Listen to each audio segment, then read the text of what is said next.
Good morning. In this video, I would like to explain the process that we have to follow in order to transfer an idea from language 1 to language 2, especially when that language 1 is Spanish and language 2 is English.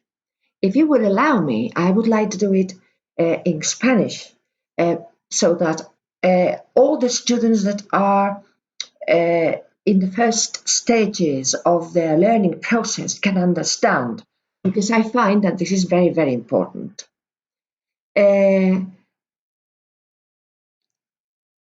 Por eso voy a explicar el proceso completo tal y como yo lo entiendo. Lo voy a hacer en español para que todos los alumnos que están iniciándose en el aprendizaje del inglés puedan entenderlo bien, digamos, para comenzar con buen pie, según mi punto de vista. Desde mi punto de vista, es inevitable que cuando una persona se inicia en un idioma extranjero y quiere expresar algo, obviamente tiene una idea que quiere expresar. Y esa idea se forja en la propia lengua materna. Es casi inevitable, porque la lengua tiene una gran influencia en la manera que nosotros tenemos de estructurar la realidad.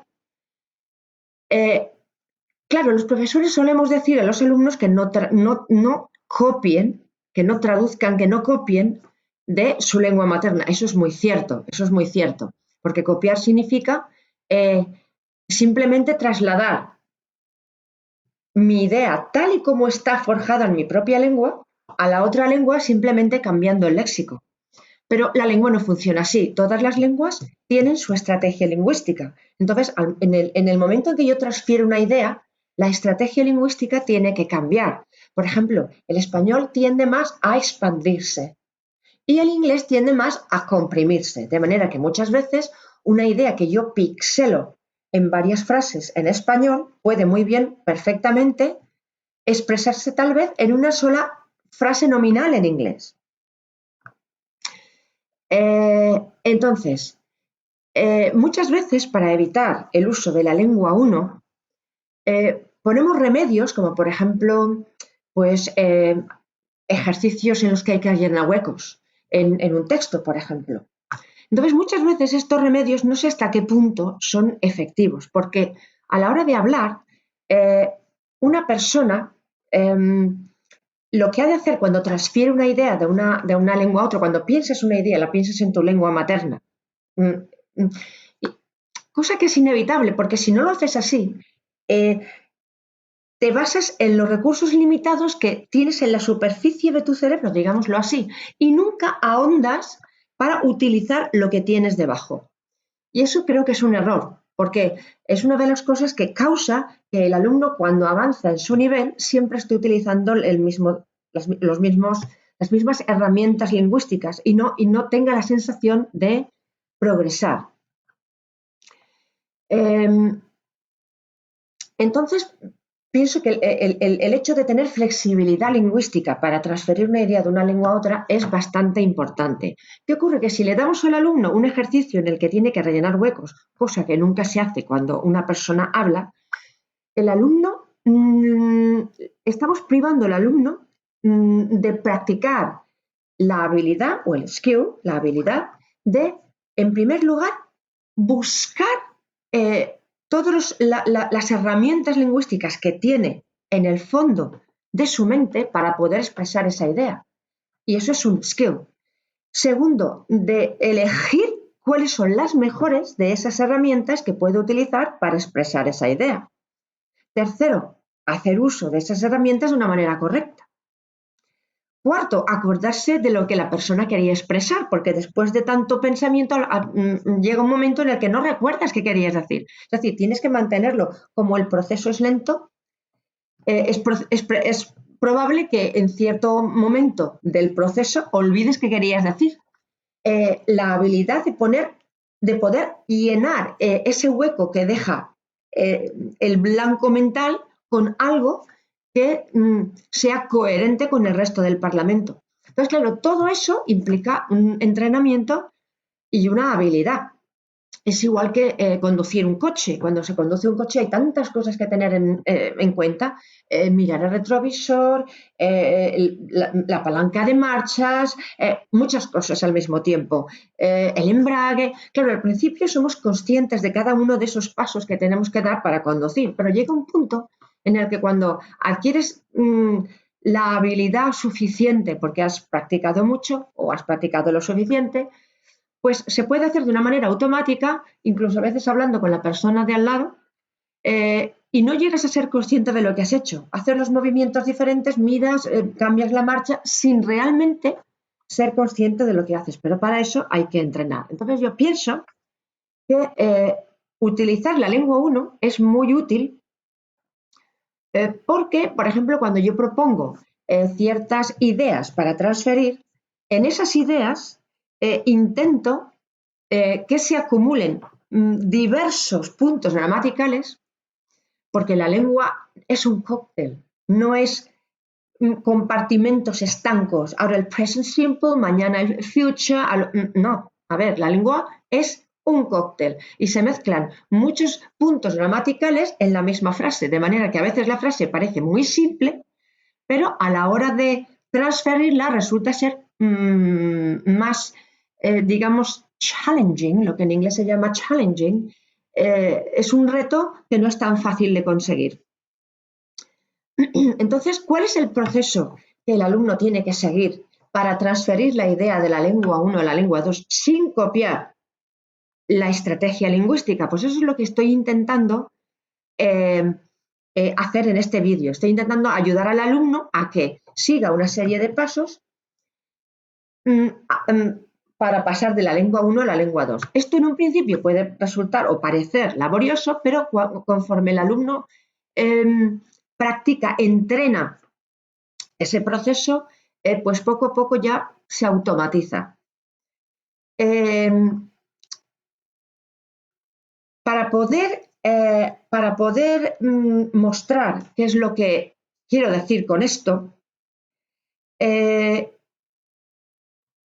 voy a introducir una presentación y la primera diapositiva de esta presentación vemos pues un río y vemos lo que en inglés se llama stepping stones, todas las piedras que van desde una orilla hasta la otra y que hemos de ir saltando para poder cruzar el río. Pues una cosa parecida ocurre cuando quiero transferir una lengua. No puedo pasar directa de una orilla a la otra, tengo que ir pasando ciertos pasos. Vamos a ver. La segunda diapositiva que muestro muestra realmente todas las funciones del lenguaje. Es decir, comunicar ya es en sí una función del lenguaje, informar otra función, o sea, cualquier cosa que yo haga con el lenguaje, con la lengua, es ya una función de esa lengua, cualquier cosa. Claro, no voy a detenerme en este momento a explicar cuáles son las diferentes funciones y en qué consisten, porque no es el tema que nos ocupa y tampoco creo que hiciera demasiada falta a la hora de transferir esa idea.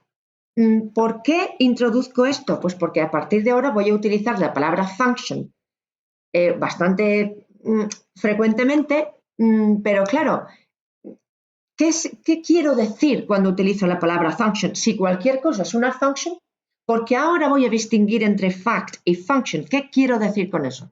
Eso tiene que quedar claro. Por eso he presentado esto, porque cualquier cosa que diga va a ser una function. Pero yo voy a reformular el concepto de function. ¿Y qué es lo que yo quiero decir con function? Pues ahora lo vamos a ver.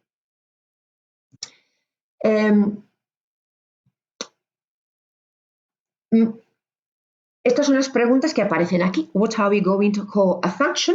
And what are we going to call a fact? Ese es digamos, el punto clave. ¿Qué es lo que voy a llamar function y qué es lo que voy a llamar fact? ¿Por qué? Pues porque por la sencilla razón de que cuando yo les digo a mis alumnos que tienen que transferir una idea, Lo primero que les digo es, vale, cuando tú quieres transferir una idea, has de aprenderte la siguiente palabra mágica. Siempre hacemos mucha magia cuando aprendemos inglés. Y la palabra mágica para pasar una idea de una lengua a otra, especialmente del español al inglés, es FTTS. Esta es la palabra mágica. ¿Y qué quiero decir con F? Pues lo primero que quiero decir con F es fact o function. Vale, eso es lo que yo quiero decir. He de cuestionarme si es un fact o es una function. ¿Y eso por qué? ¿Es eso importante? Sí, es importante. Es importante porque, por ejemplo, en una frase como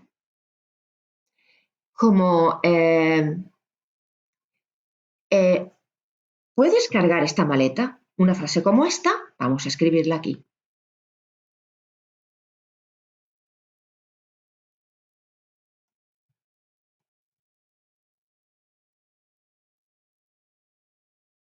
Una frase como esta. ¿Puedes cargar esta maleta? ¿Qué es lo que intento hacer con esta frase? Estoy preguntando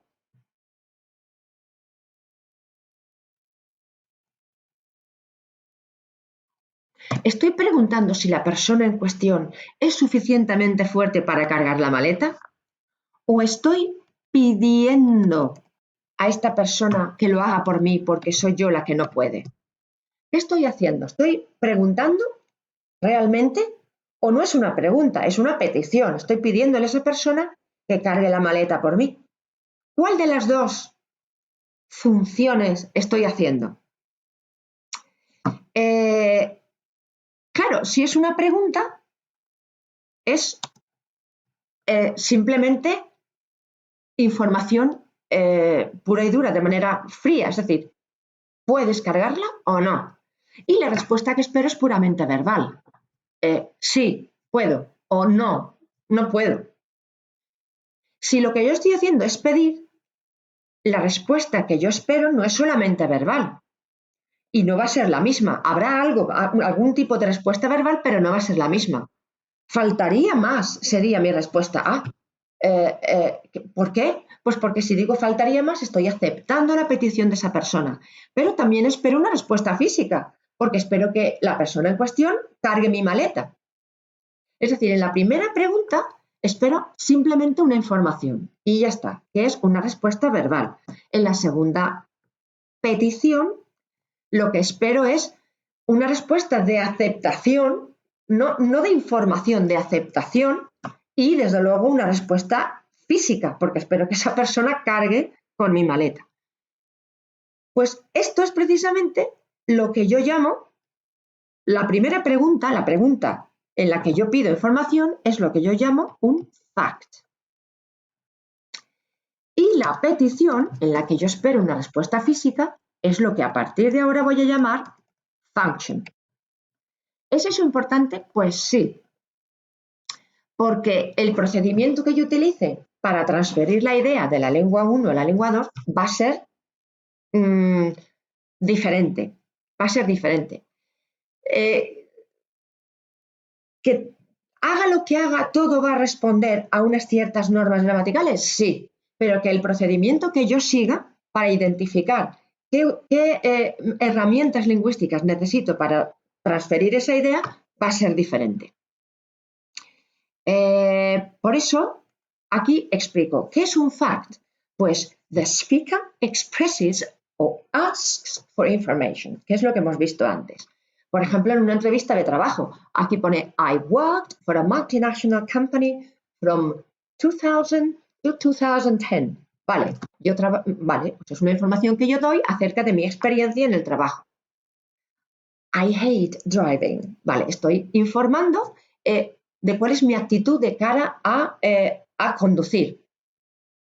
I can't speak Chinese. Estoy diciéndole a la persona que me está entrevistando que no sé hablar chino. Vale.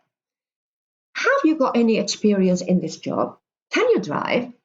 Vale, en este caso, el entrevistador está preguntándome si tengo experiencia, pidiendo información, o sea, preguntando por información pura y dura. Y luego me está diciendo si sé conducir. Es una pregunta que también implica solamente el intercambio de información. Si yo hablo de functions, lo que estoy haciendo es, the speaker expects some kind of physical reaction, que puede ser short term o long term. Quiero decir que muchas veces la respuesta física que una function espera puede que no sea inmediata, puede que sea a largo plazo. Por ejemplo, puedo sugerir, ¿qué te parece si nos vamos, si hacemos un viaje a the UK, al Reino Unido, el próximo verano? Claro, si la persona acepta, la acción física será el próximo verano, no es inmediata, pero la habrá.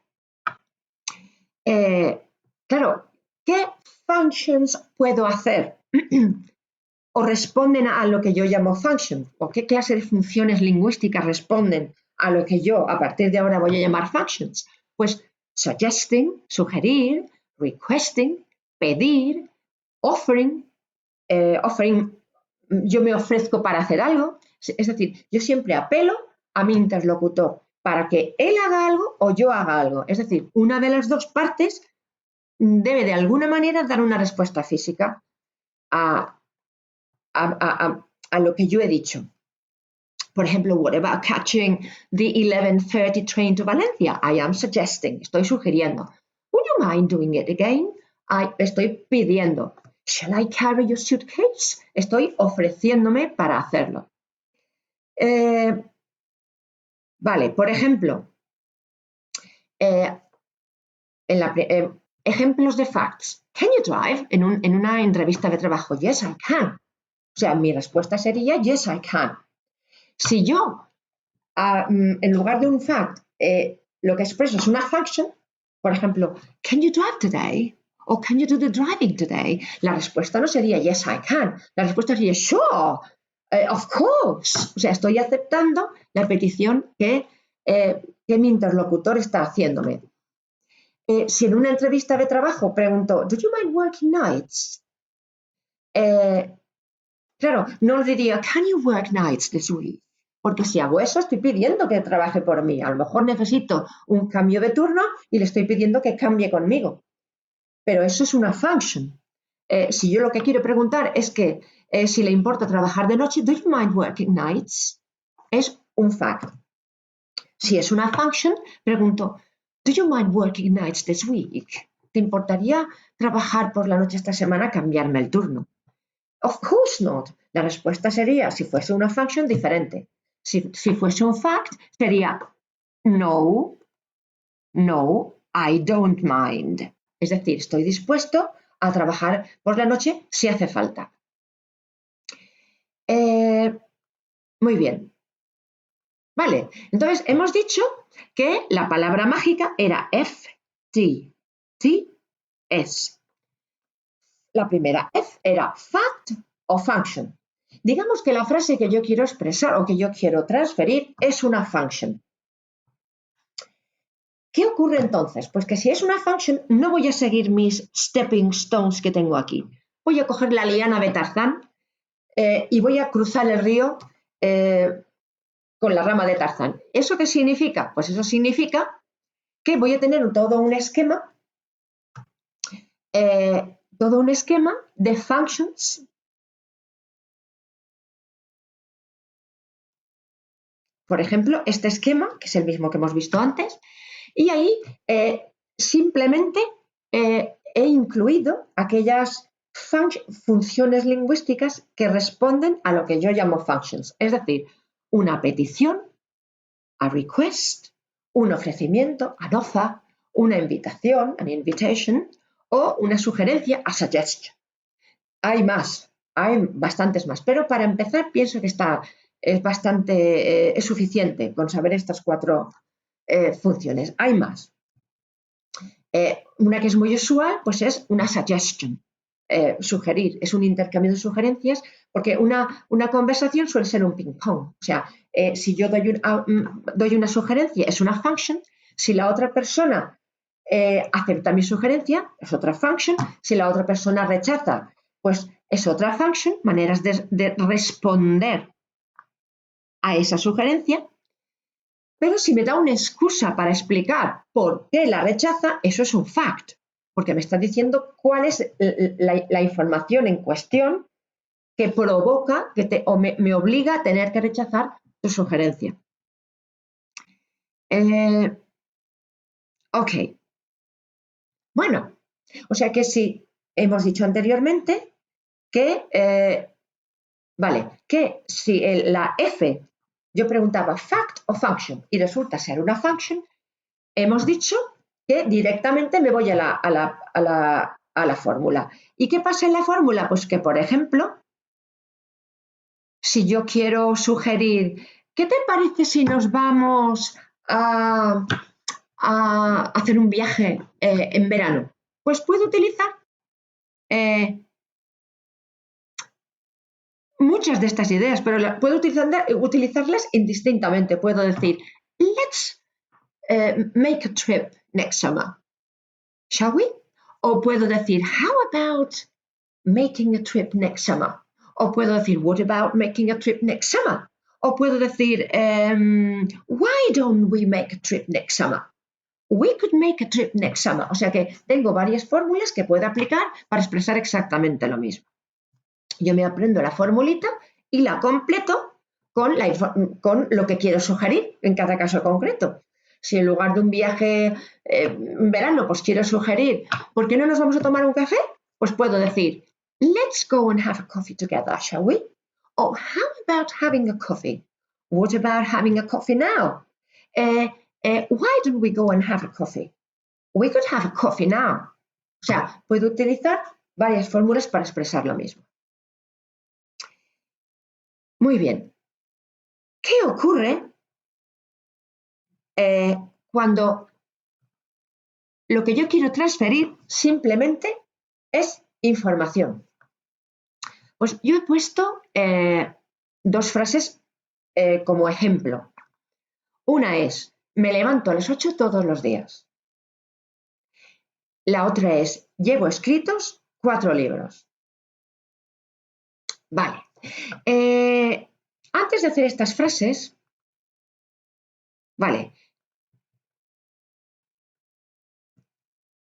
me gustaría proponer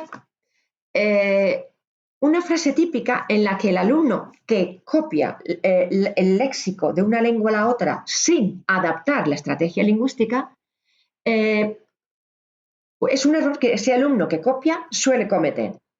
Mi frase en cuestión va a ser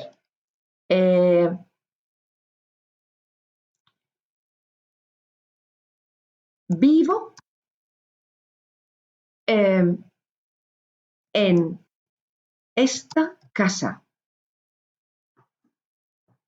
Vale, vivo en esta casa. Vale. Y la otra frase va a ser vivo en esta casa 30 años. Parece que es la misma frase, estoy dando una información y parece que es la misma frase. Vale. Vamos a intentar, por ejemplo, vale, yo dije antes que cuando son hechos, es decir, cuando yo doy información, la palabra mágica que yo he de seguir es FTTS.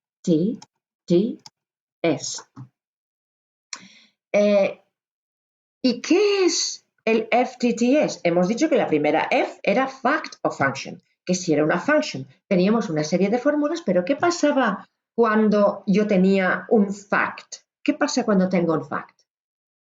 Pues vamos a hacer las frases ejemplo que yo he preparado y luego volveremos a estas dos y veremos cómo se hacen. Vale, las frases que yo he preparado o que yo propongo como ejemplo eran me levanto a las 8 todos los días y llevo escritos 4 libros. Vale. Ambas frases, fact o function, son facts. Luego sí que voy a seguir las stepping stones que yo he puesto en este cuadro. Es decir, voy a saltar de una en una hasta que cruce. Mi primera stepping stone, que es la F, la segunda stepping stone, que va a ser la T de time, la tercera la T de tense y la cuarta la S de structure. Vale. En la primera frase era me levanto a las 8 todos los días. ¿A qué me refiero con el time?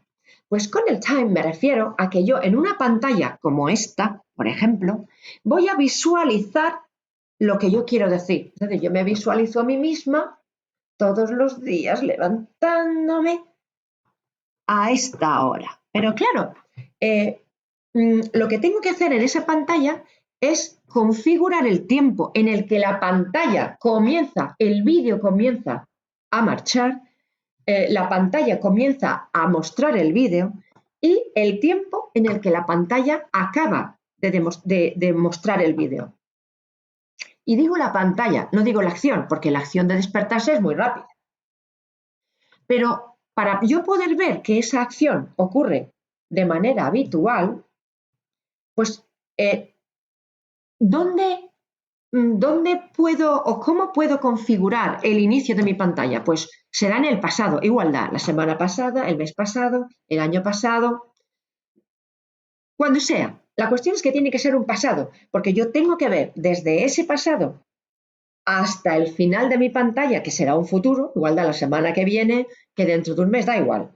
Lo que yo tengo que ver es que esa acción se repite sistemáticamente cada X tiempo, con cierta frecuencia, porque tengo que ver que es un hábito. ¿Vale? Entonces yo configuro el tiempo de inicio de mi pantalla, el tiempo de inicio de final de mi pantalla, y yo veo que es una acción habitual. ¿Qué pasa con la segunda frase? He dicho, llevo escritos 4 libros. Bueno, para yo poder ver, claro, yo me refiero, ¿a qué tiempo me refiero? Si yo quiero mostrar todo eso en mi pantalla, he de hacer exactamente lo mismo, he de configurar la pantalla en su tiempo de inicio y en su tiempo de final. ¿Cuál es el tiempo de inicio de mi pantalla? Pues es toda mi vida, porque si yo quiero saber cuánto, es que yo quiero mostrar visualmente cuántos libros llevo escritos, tengo que empezar cuando nací. ¿Y cuándo acaba? Pues acaba ahora, porque yo quiero mostrar los libros que llevo ahora escritos. ¿Escribiré libros en un futuro? Pues posiblemente sí, pero lo que yo haga en un futuro no entra en mi pantalla ahora, está fuera de mi pantalla. Yo no quiero mostrarle a mi interlocutor qué pasará en un futuro. En la frase anterior sí, porque tiene que ver que es un hábito y ese hábito sucede en pasado, presente y futuro. Pero en este caso, lo único que quiero mostrarles son los libros que llevo escritos a día de hoy. Con lo cual, mi pantalla comenzará cuando yo nací y acabará ahora. Si los libros son pasados, sí, los libros son pasados, pero ¿cómo sé yo que yo veo aquí que el primer libro lo escribí a los 15 años? ¿Cómo sé yo que anteriormente no hay ninguno? Pues porque lo muestro y veo que no hay ninguno. Veo que el segundo fue a los 20, el tercero fue a los 30 y el cuarto fue a los 40. Pero desde el cuarto hasta ahora no ha habido ninguno más. O sea, para yo poder ver que son 4, ni más ni menos, he de mostrar toda mi vida desde que nací hasta ahora. Entonces yo veo los 4 libros.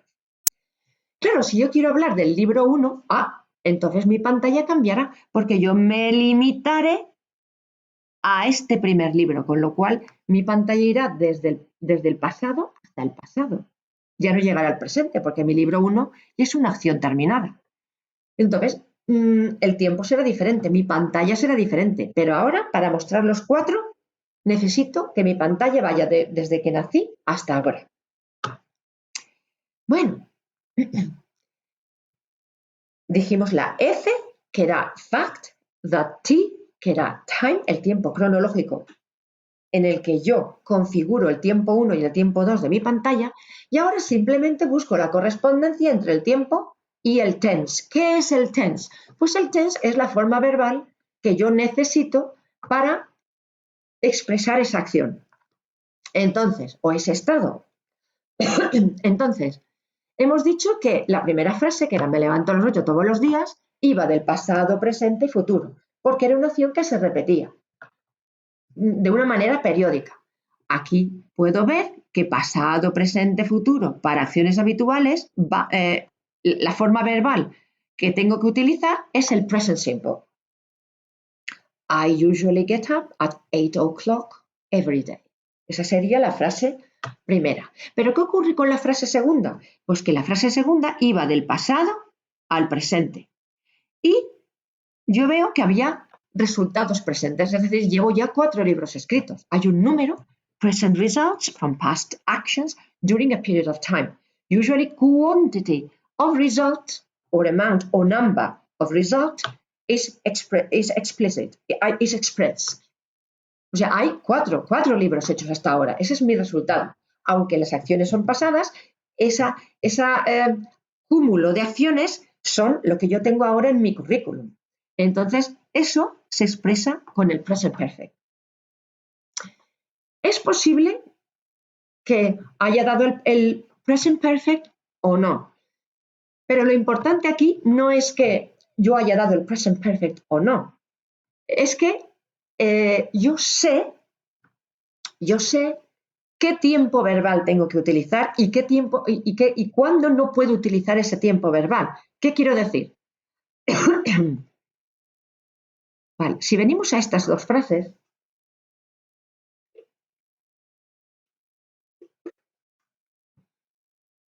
que yo he propuesto antes, vivo en esta casa. Esta es mi casa, vivo en esta casa. Vivo en esta casa 30 años. Y seguimos mi palabra mágica.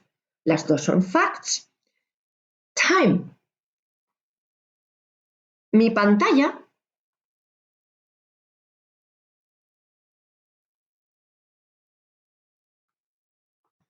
que es esta. Claro, si yo digo, vivo en esta casa. ¿Cómo puedo yo mostrarle visualmente a mi interlocutor que esta es la casa donde yo vivo de manera usual? Pues mostrándole que en el pasado todos los días entro y salgo de mi casa y mostrándole que en el futuro haré lo mismo. La semana que viene, mañana haré lo mismo. De manera que mi interlocutor ve que es el lugar donde usualmente resido. Pero ¿qué pasa si digo vivo en esta casa 30 años? Pues que mi pantalla va a cambiar, porque mi pantalla va a durar 30 años, desde el momento en que yo me compré la casa hasta ahora. ¿Eso qué significa? ¿Que mañana no viviré en esta casa? Sí que viviré, pero mañana no está en mi pantalla, porque yo le he dicho 30 años. Simplemente por añadir eso, mi pantalla temporal ha cambiado. Claro, si yo digo vivo en esta casa, es de manera usual, pasado, presente, futuro. Si yo digo vivo en esta casa 30 años, ya no es pasado, presente, futuro. Esa pantalla debe durar 30. Y yo sé seguro que acaba ahora. Acaba ahora.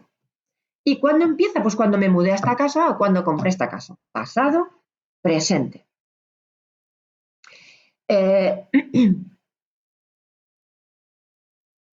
O sea,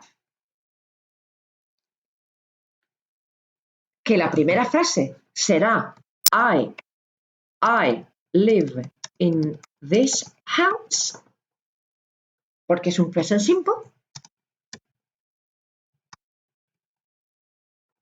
Pero la segunda no será I live in this house 30 years, que es lo que una persona que copia la estrategia lingüística diría. Lo único que he hecho es decir lo mismo que digo en español, vivo en esta casa 30 años, pero he cambiado las palabras del español al inglés. Y esa estrategia lingüística no es correcta. Que un nativo pueda hacer en ciertas ocasiones errores de cierto tipo, de acuerdo, pero esa no es la estrategia correcta. La estrategia correcta sería un present perfect. Hemos visto antes, es lo mismo que hemos visto antes con llevo escritos 4 libros. Lo que pasa es que en esta frase concreta, la acción sí que dura todo ese periodo. En los 4 libros no. La acción no duraba el periodo que mi pantalla mostraba, pero en este caso sí. La acción dura tanto como la pantalla muestra. Entonces, puede que no haya dado el present perfect. Es muy posible. Pero el alumno que se inicia ya sabe el present simple porque ya está dando el present simple del verbo to be. Cuando aprende otro verbo que no es to be, empieza aprendiendo también el present simple. Entonces, ese alumno sabe que la primera frase la puede hacer con present simple, pero la segunda no la puede hacer con present simple. No sé cómo la puedo hacer, pero sí que sé cómo no la puedo hacer. No sé cómo la puedo hacer, pero sí que sé cómo no la puedo hacer, que es con el present simple. La puedo hacer con el present perfect. Voy a escribir cómo se haría esa frase. Sería I have lived in this house for 30 years. ¿Se puede expresar de otra manera? Claro que sí. Si no he dado el present perfect y digo, ostras, he dado el present simple y he dado el past simple y he dado el present progressive o el present continuous, que es lo mismo. Entonces, ¿cómo puedo expresar esa frase si no sé el present perfect? Pues, por ejemplo, puedo decir I bought my house 30 years ago. ¿Eso no es exactamente lo que yo quiero decir? Pues no, pero es la única manera que tengo de usar mis herramientas lingüísticas para expresar esa idea de la manera más fiel posible. O sea, para poderle decir totalmente fiel necesito el present perfect. ¿Que no lo tengo? Pues puedo aproximarme. Pero lo que no puedo hacer es decir I live in this house 30 years. También puedo decir I moved into my house 30 years ago. Es otra manera de hacerlo. Un ejemplo parecido podría ser, por ejemplo, tengo un boli muy bonito. Las frases no siempre tienen sentido, pero sí que tienen su razón de ser, su raison d'être. Bueno, pues tengo un boli muy bonito, FTTS. Es un fact. Si lo poseo es mío y lo era ayer, lo es ahora y lo será mañana, es un present simple.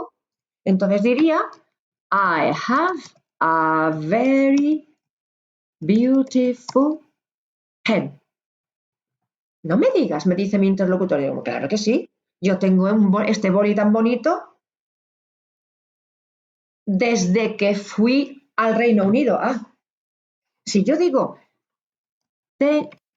tengo este boli desde ayer. Voy a poner desde ayer para simplificarlo. Vale. Si yo digo desde ayer, FTTS. F es un fact. T, time. Tiempo de inicio, ayer. Tiempo de final, hoy. Past, present. Si es un past present, es un present perfect, con lo cual tendré que decir I have had this pen since yesterday. Vale. Insisto, si no he dado el present perfect, no pasa nada. Puedo usar el pasado. I bought this pen yesterday. Si tampoco es el pasado, pues bueno, al menos sé que no puedo decir I have this pen since yesterday. No puedo decir eso porque mi pantalla temporal no me lo permite. No es el tiempo verbal, la forma verbal que se corresponde con el lapso temporal que mi pantalla me permite mostrar. Al menos ya he encauzado la selección del tiempo verbal, que es muy importante para expresarse de una manera correcta, accurately, digámoslo así. Bueno, vale. Seguimos con las frases que dijimos anteriormente. Pues dijimos que era FTTS. Dijimos fact o function. Time, que era la pantalla. Tense, que era la forma verbal. Y ahora viene la estructura. Las dos frases son afirmativas, luego mi estructura será subject, verb and complement. Y ahora lo que voy a hacer es seguir toda la palabra con cada una de las frases, toda la palabra, el proceso de stepping stones, la palabra mágica, FTTS, con cada una de las frases. La primera, me levanto a las 8 todos los días. Time, past to future, habit. Tense, present simple. Structure, affirmative sentence, subject, verb and complement. I get up at 8 every day. Segunda frase. Time, past to present. Tense, present perfect. Structure, subject, Kevin. Ahora veremos lo que es un Kevin. Verb and complement. La estructura básica de la frase afirmativa, lo veremos después, es subject, verb and complement. Pero necesito un auxiliar para formar el present perfect. Luego veremos lo que es un Kevin, lo que es un auxiliar. O sea que necesito el auxiliar have. I have written 4 books so far. Podría haber añadido so far, pero bueno, lo dejo así. Es decir, que time FTTS significa fact of function. Lo voy a escribir aquí. Aquí.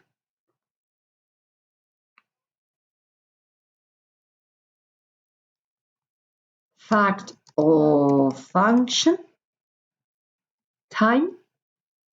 And structure. Vale. ¿Qué es lo que... ¿Qué variedad de estructuras puede tener la frase inglesa? Bueno, pues es muy importante que la estructura quede clara, porque la estructura es el fundamento, the foundations of my sentence, o sea, es lo que va a sujetar la torre lingüística que voy a hacer. Entonces, por muy compleja que sea mi frase, la frase básica mínima va a ser siempre la misma. Entonces, tiene que estar la estructura muy sólida para yo poder edificar sobre ese fundamento lingüístico. Vale, en la primera diapositiva lo que muestro son las diferentes piezas del puzzle que se corresponden con las partes de la oración. Entonces yo a mis alumnos les digo, bueno, pues ahora vais a recortaros estas fichas. ¿Por qué? Pues porque intento, al principio lo hacemos por escrito, pero poco a poco intento que se separen, que se distancien del papel y del boli, porque cuando hablo no puedo decir cada vez que hablo, espera que me lo escriba. Hablar es algo inmediato. Entonces, acostumbrarse a tener que escribir una frase antes de hablar no es una buena idea. Pero es inevitable que cuando un alumno empieza necesite algo tangible, algo visual, para poder enraizar un poquito, porque si no es todo muy volátil. La lengua hablada es muy volátil, pero al principio necesito que my kite, o sea, tenga un hilo, o sea, al volar tenga un hilo para yo poder sujetarlo y poder estar segura. Mi cometa tenga un hilo. O sea, yo vuelo, sí, la lengua es volátil, pero yo tengo un hilo para controlarla. Bueno, pues las piezas aquí son el sujeto, el verbo to be, el verbo que no es to be, porque claro, lo primero que tengo que preguntarme cuando hago la estructura de una frase es to be o not to be. Porque la estructura va a variar un poquito, no demasiado, pero un poquito. El not, que es un adverbio negativo, el complemento. ¿Qué son todas estas case? Pues las case es lo que yo llamo, son auxiliares, es un auxiliar. Y es lo que yo llamo Kevin, porque es el guardaespaldas. El que hace el trabajo por el verbo, el que cuando el verbo es, por algún motivo es débil o porque necesita un extra que el verbo en sí no tiene, entonces llamo a un auxiliar y el auxiliar hace el trabajo por mí. Yo lo llamo Kevin, pero es un nombre que yo le he dado. El nombre es un auxiliar.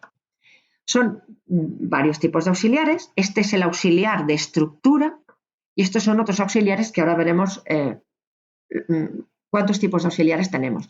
Y la question word, pues que a veces me hace falta, a veces no, que es where, who, what, when, dónde, cómo, cuándo, por qué. Es cuando pregunto por una parte de la frase, no por la frase completa.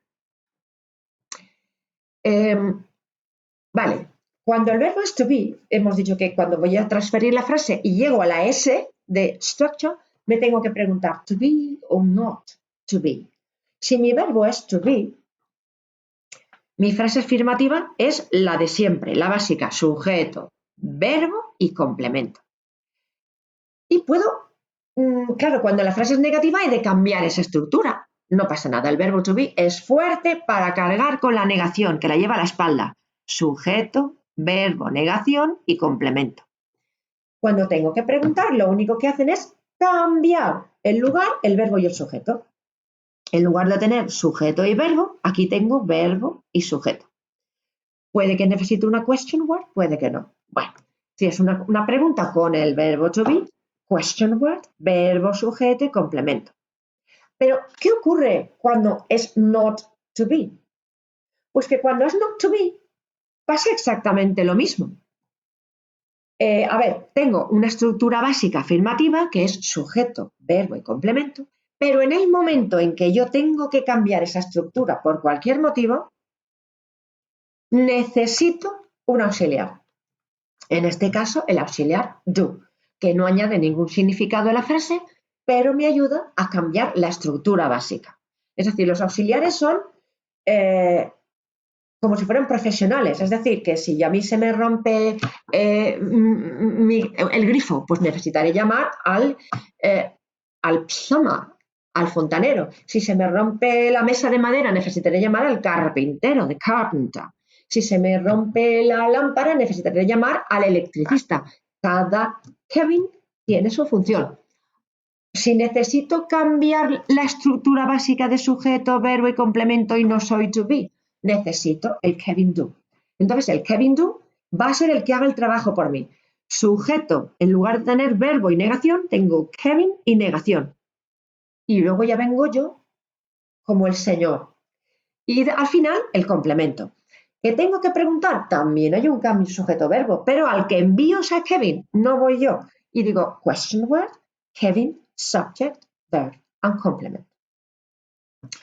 En inglés hay muchos Kevins. Tengo Kevins para muchas cosas. Pues tengo Kevins, por ejemplo, para cambiar la estructura. Ya hemos visto que es el Kevin do. Y cada uno va seguido de una forma verbal. Por ejemplo, el Kevin do va seguido de lo que se llama bare infinitive, que es un infinitivo sin to. Pero tengo otro tipo de Kevins. Tengo un Kevin que me sirve para formar tenses, como por ejemplo, que es la segunda T, o sea, subject, factor, function, time, tense, structure. El tense, a veces mi tense necesita de un Kevin. Hemos visto que para formar el present perfect necesitaba el Kevin have. Por eso en mi frase afirmativa no he tenido más remedio que poner un Kevin, porque claro, ese Kevin no es de estructura, sino que es de tense.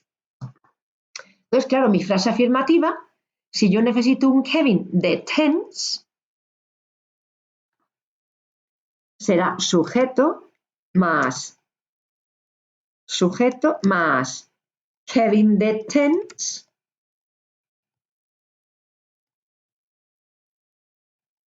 más verbo más verbo más complemento. ¿Y por qué he puesto aquí un Kevin en una frase afirmativa? Porque no es el Kevin de estructura, es el Kevin de cualquier otra cosa. Es un Kevin de cualquier otra cosa. Ahora no voy a explicar por qué. Ya lo veré, ya se verá en otros vídeos cuando tratemos del tiempo verbal, cuando tratemos de la voz pasiva, como vemos aquí, la voz también requiere otro Kevin, es el Kevin be, seguido de past participle. Por ejemplo, los modales también son Kevins, modales de habilidad, modales de obligación, modales de deducción, etcétera, etcétera. Y el aspecto también tiene un Kevin. Por ejemplo, el present progressive, digamos que es un tense, pero también es un aspecto, porque realmente lo que indico es que la acción está en progreso. Y utilizo el be seguido de present participle. O el present perfect, el have es más que de tense, es un auxiliar de aspecto perfectivo, perfecto. El have más el past participle.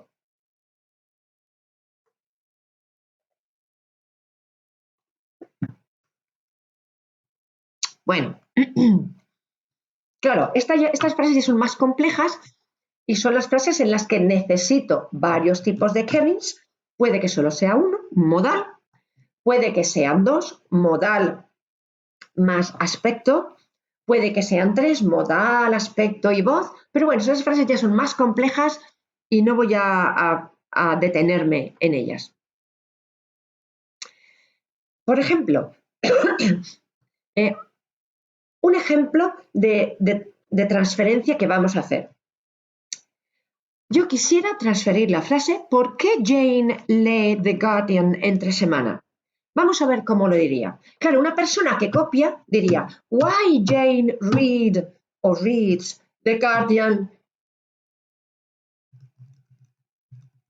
in the week, digamos in the week, no between week, in the week. Vale, pero eso es incorrecto. Estoy copiando, no estoy siguiendo la estrategia lingüística inglesa. ¿Cómo haría esta frase? Bueno, en primer lugar, F, fact o function. Bueno, pues estoy pidiendo información. ¿Por qué Jane lee The Guardian entre semana? Estoy pidiendo información. Luego es un fact. T, time. Lo primero que hago es mostrar mi pantalla y configurar el tiempo de inicio de la pantalla y el tiempo de final de la pantalla. También lo que hago es visualizar la imagen de lo que yo quiero expresar, porque visualizándolo es como mejor podré configurar ese tiempo. Es decir, yo la veo leyendo el periódico, visualizo esa acción y veo que la semana pasada ya lo estaba leyendo, del lunes a viernes, y también veo que esto continúa, que en el futuro va a hacer lo mismo. La semana que viene va a leer lo del lunes a viernes. Tense. Si va de pasado, presente y futuro, porque es un habit, será un present simple. Structure es una frase interrogativa con un verbo que is not to be, no es to be. Luego será question word, Kevin, subject, verb and complement. Question word, why? Kevin does. Subject, Jane. Verbo, read.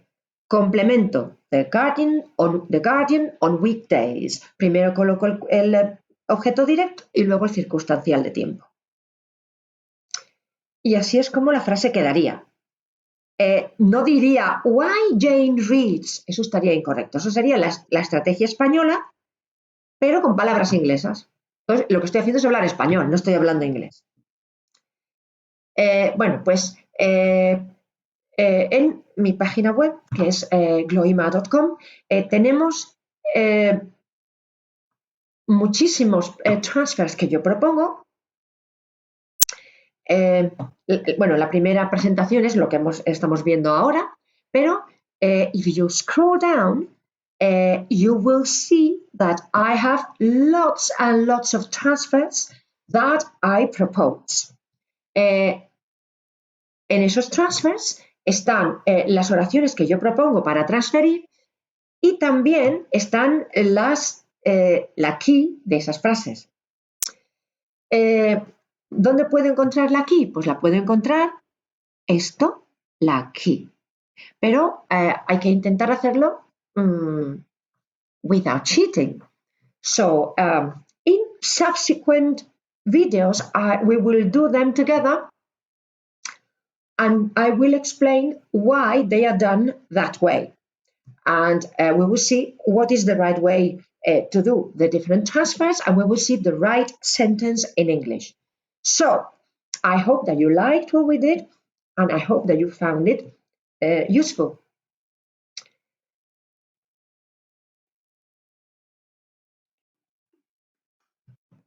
Espero que hayas encontrado el vídeo útil y bueno, pues regards.